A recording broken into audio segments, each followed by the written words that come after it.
I worked myself so hard that I turned a person this fucked up into this motherfucker right here. Not off of reading a fucking book off a theorist, off of going to work on myself and saying, I don't know how to do this, but I know that to get over there to that fucking side, I gotta grind myself into a fucking fine powder. And I did it. I did it off of sure will. And very few people will know how that feels. I believe that most human beings are only living at about 40% of their capability. So the mind has a governor, like a car.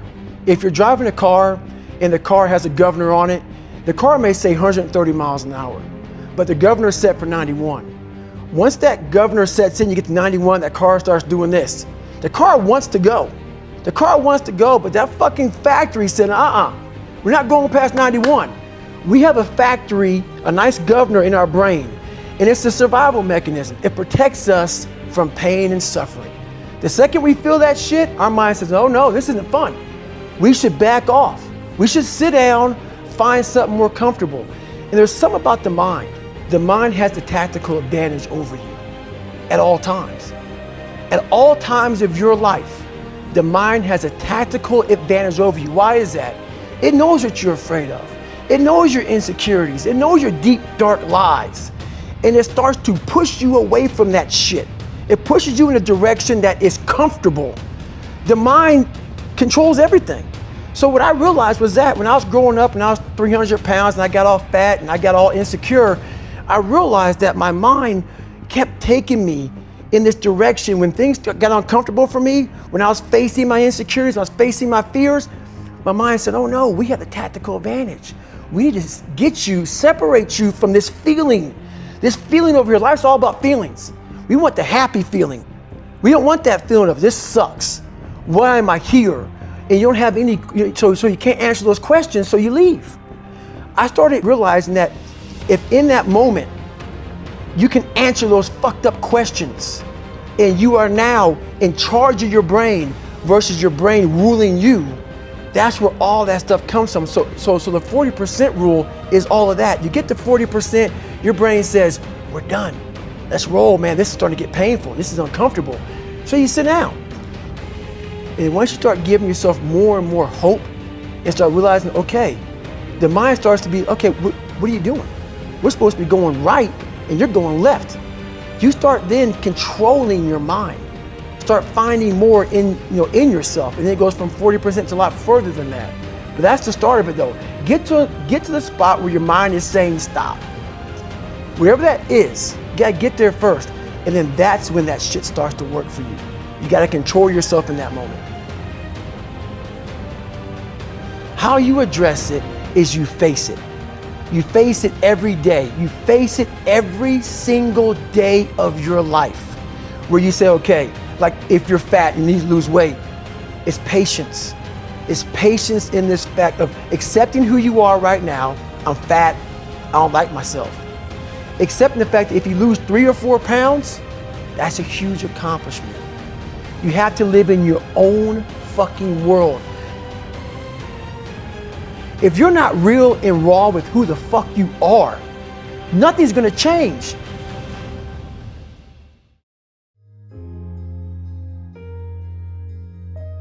We're all, a lot of us are going through a hard time in life. Some people have been bullied, some people are just stressed out, some people are insecure, some people are fat and overweight, and the world puts a lot of this shit in your mind. To develop a mindset that was indestructible. I had to armor plate my mind. And it's about what you're saying to yourself, but it also comes with work. So whenever I was getting beat down, physically, mentally, spiritually, whatever I was going through, just saying, I would put, you can't hurt me. Can't hurt me just became a message, I would say to myself. And that's just kind of where it comes from. Because I can literally right now be a 300-pound guy spraying for cockroaches still to this day. If I did not look in that mirror and say, there has to be more to this. This can't be it. and then willing to go into it, dive deep into it, and give all I have to find it. A lot of folks talk so much shit about, hey, I'm gonna change your life. I'm gonna do this, I'm gonna do that. Are you accountable for what you're doing? Are you accountable, and I mean to the T, for what you're saying? How are you gonna feel, man, when you accomplish this goal coming from that shit? Coming from the fucking hell you came from. A lot of people start from a good starting point. They have a good foundation. What if you can surpass all of these motherfuckers? What if everybody who was fucking way up here started up here, and you started with no legs. You had to grow fucking legs to even start walking, and then crawling, and then running. And then you start passing people with all this given to them. I had to use all this negative shit that was making me weak and horrible as a person. I had to use this as the power that now fueled me. I had to flip it on its head and say, hold up. This might be exactly what I need. The darkness is exactly what I need. It's how you look at your situation. This is a race that you run completely alone. And you're all by yourself.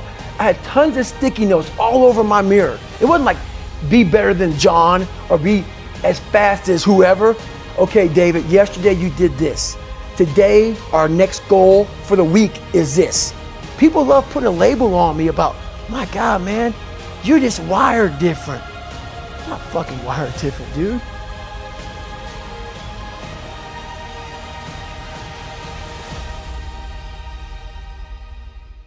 So a lot of people can live with themselves. That's the first thing. A lot of people can live with themselves, look in the mirror and say, I'm okay with being afraid. I'm okay with going on this easy highway over here. The easy highway has all these fucking signs and shit, directions, how to get somewhere. And you have to first be uncomfortable with how you feel about yourself. With that voice that a lot of us like to run away from, we all have it. We all have that voice that's saying, hey man, you know, you're kind of wimping out right now. You're kind of being a little punk right now. But a lot of us say, okay, that's okay. It's okay to tell these little white lies to ourselves. So we first have to face the real you. The real me is David Goggins. The real me is the guy looking at you right now saying, I don't want to fucking be on this show right now because I used to stutter as a kid. And I'm afraid of that.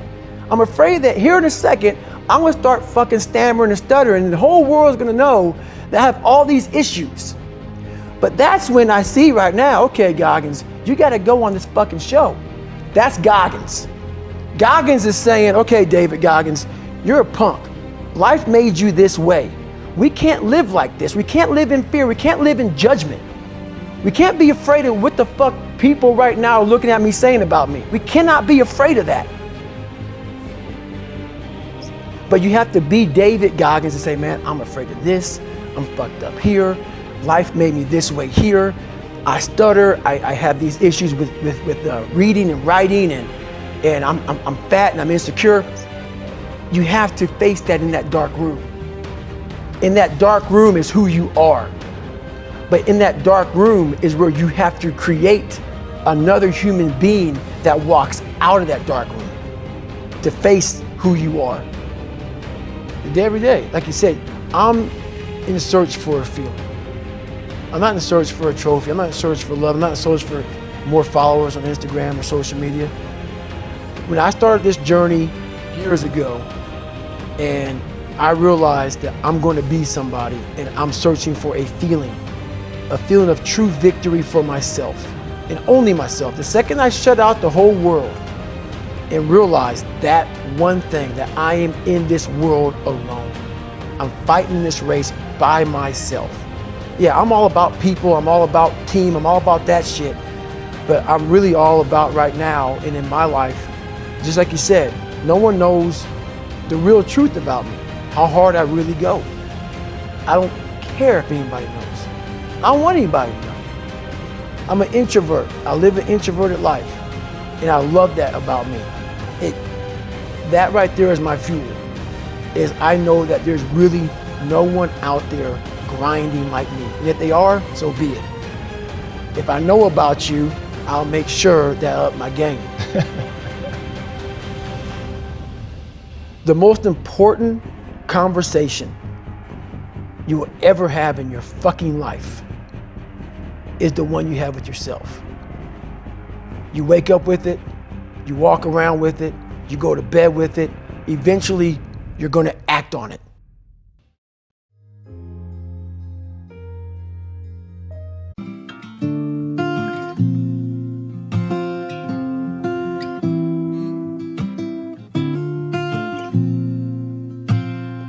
I hear a lot about sinners. Don't think that I'll be the same, but I might go down to the river, 'cause the river